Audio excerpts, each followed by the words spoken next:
I'm sure starting your investing journey in Singapore can be confusing as hell. What app should you use? What should you invest in? What if you make the wrong decision and you have to sell away your children and your kidneys? Well, I was in the exact same situation 7 years ago when I first started working and got my first taste of sweet adult money. I wasted so much blood, sweat and tears figuring things out for myself, and honestly, I wish I had a simple video like this walking me through step by step on how to invest my money responsibly. Don't get me wrong, this is not just a what to do video, but basically the mindsets behind why I do certain things and how it would affect me at my current life stage. So in this video, I'm going to show you why Singaporeans should start investing, what to look for when opening a brokerage account, and how I would personally invest $1,000 if I was starting from scratch in 2026. This video is also part of the first 100k series where I walk you guys through exactly how I would save and invest $100,000 if I was getting started in 2026, because as usual, my mission is to inspire 10,000 Singaporeans to invest $100,000 confidently, which is going to equate to a freaking $1 billion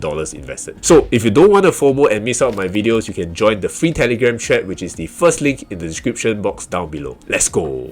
And this is why you must start your investing today, so that you can start building the life that you want and achieve the almighty financial freedom that the whole internet is obsessed with. See, for many Singaporeans, the investing world can feel so confusing. Everyone seems to have their own opinion on what's the best way to invest, especially all the uncles out there, right? They seem to be the experts at investing. Some people say index funds are the best, some say individual stocks can give higher returns, and others say that day trading is your fastest way to growing your money. That's the most suspicious of them all. So who should you listen to? Because of all this information, many people just end up feeling overwhelmed. And when something feels overwhelming, the easiest thing to do is to be an ostrich, right? Is to procrastinate, put your head in the sand and just say, "Aya, next time then I learn about investing." Still got time lah, don't need to rush myself so much. But let me show you what happens if you choose not to invest at all and you only rely on saving your money for the rest of your life. Let's assume that you are 30 years old today and you manage to save $2,000 every month. You're really hardworking at saving money. Good job for you, yeah? You save a lot of money, that's very nice. That's going to be $24,000 per year, and if you do it consistently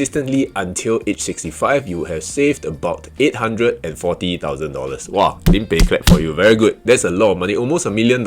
At first glance, that $840,000 sounds a lot of money, right? And it is not bad, right? It is decent. But let's say during retirement, your expenses are somewhere around $4,000 per month, including your daily living expenses, your medical expenses, and occasional holidays, because you still want to enjoy your life after retirement, right? How long do you think your savings will last you? Yeah, that's going to be the golden question. Your savings will last you approximately 17.5 years. So if you retire at age 65, your savings will run out by the time you turn 83 years old. Or if any of your expenses increase, any of your medical expenses increase, you need to buy something more on the fly, renovations for your house, whatever it is, you're going to run out of money even earlier. So you literally only have two freaking choices. Either you don't live past 83 years old, or you have to drag your OS body to go back to work at 83. I'm not saying that it's impossible for an 83-year-old to find work, but it's going to be damn miserable to have to work at that age with your body condition declining rapidly. The whole point here is that your freedom will be limited so badly. And that's the reality we are facing if we rely purely on savings alone. The point I'm trying to reiterate here is that investing can give you leverage because your money can continue to work and grow over time without any additional input from you, unlike your full-time job where you actually have to put in active hours every single day. Especially in an expensive city like Singapore, learning how to invest responsibly and confidently can make a very meaningful difference over the long term and potentially be life-changing. This is something that I'm so passionate about. So if my previous argument on why you should start investing has already inspired you so much to get off your ass, then your next question will naturally come. How should I get started with investing, especially in Singapore?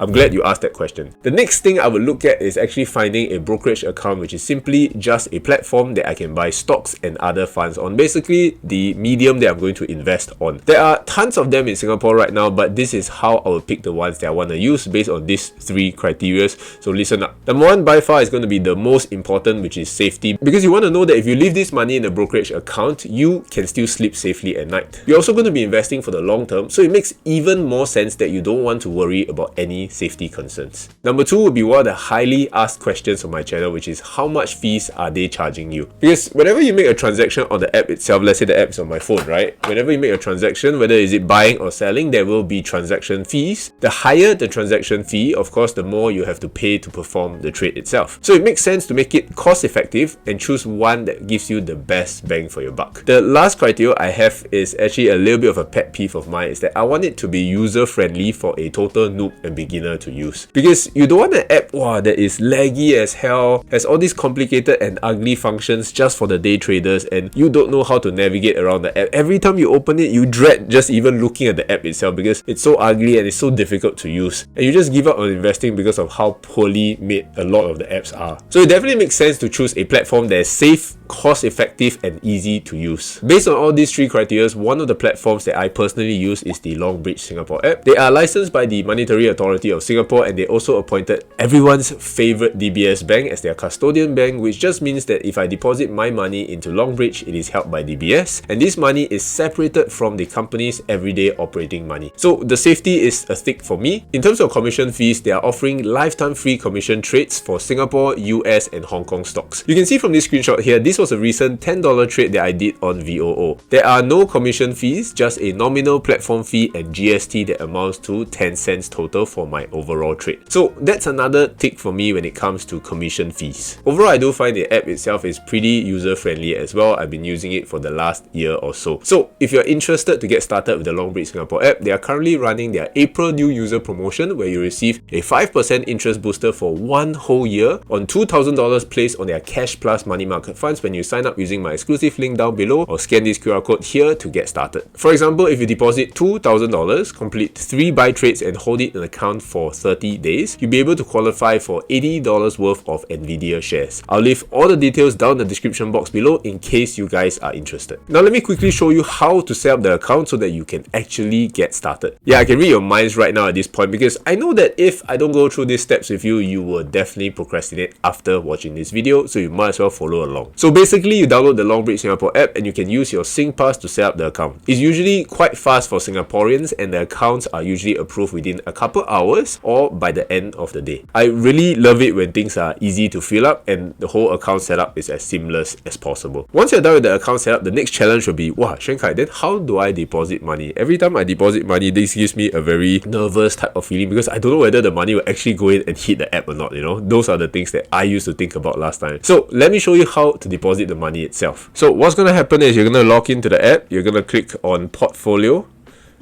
you're going to click on deposit, that very first icon, very nice. You're going to press on SGD, and usually these are all the options that pop up. So I usually use Pay Now. So if I click on Pay Now, let's say I want to deposit $1,000 for example, similar to the way this video was set up. I'm going to press generate QR code, and there you go.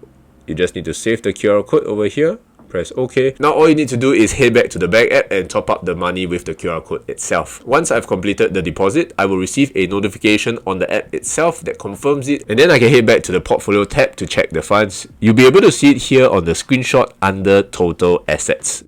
And now we arrive at the most exciting part of this video, which is how I will actually invest my first $1,000 if I was just getting started in 2026 right now, right? This is the first $1,000 and it's going to be super exciting. But let me stop you there. Before you go crazy with excitement, let's quickly align expectations first. This first $1,000 is not meant to magically become $10,000 or $100,000 overnight. It's possible, but the probability of doing that is extremely low. I'm not trying to be a wet blanket. All I'm trying to do is to make sure that you guys are realistic as well. What's a more realistic take would be to think of this $1,000 as getting your feet wet into the pool, right? You're stepping into the shallow end, getting comfortable with how investing works, rather than trying to become a champion swimmer overnight like Joseph Schooling, for example. The biggest goal at this stage is simply to get started and experience how it feels like to have your money invested. One mistake that I personally started as very close to my heart was that I jumped straight into higher risk assets like crypto, Bitcoin and individual stocks, which made investing feel so stressful, so confusing and so fast paced that I felt like, oh, I needed to check my phone app every other minute. That's not how you want to enter this complicated world of investing. investing. If I could start all over again, I would begin with something a little bit more beginner friendly, like money market funds, for example. Money market funds are essentially just lower risk funds that place money into high quality short-term instruments such as deposits with reliable banks and institutions. In return, the fund earns interest, which is then passed on to investors like me for investing into them. Don't get me wrong, the returns are not meant to be astronomically high or anything like that, but the purpose here is to help you start investing in a more controlled and manageable way so that you can beat inflation first. Money market funds allow you to start with very small amounts like $1, which removes the excuse of needing a large sum of money before getting started with investing. More importantly, it helps you build the habit of consistently setting money aside every single month for investing. And over the long term, this habit is far more important than trying to chase all these big wins and high returns when you are just starting out. I want you guys to think of this as a small baby step into the investing world, one that helps you to build confidence and good habits so that in the future you'll be more confident and prepared to invest larger amounts like $10,000 and eventually your first $100,000 that I'm so passionate about, which is going to potentially give you life-changing money in the future. Here's how I will do it on the Longbridge Singapore app. All I need to do is click on market.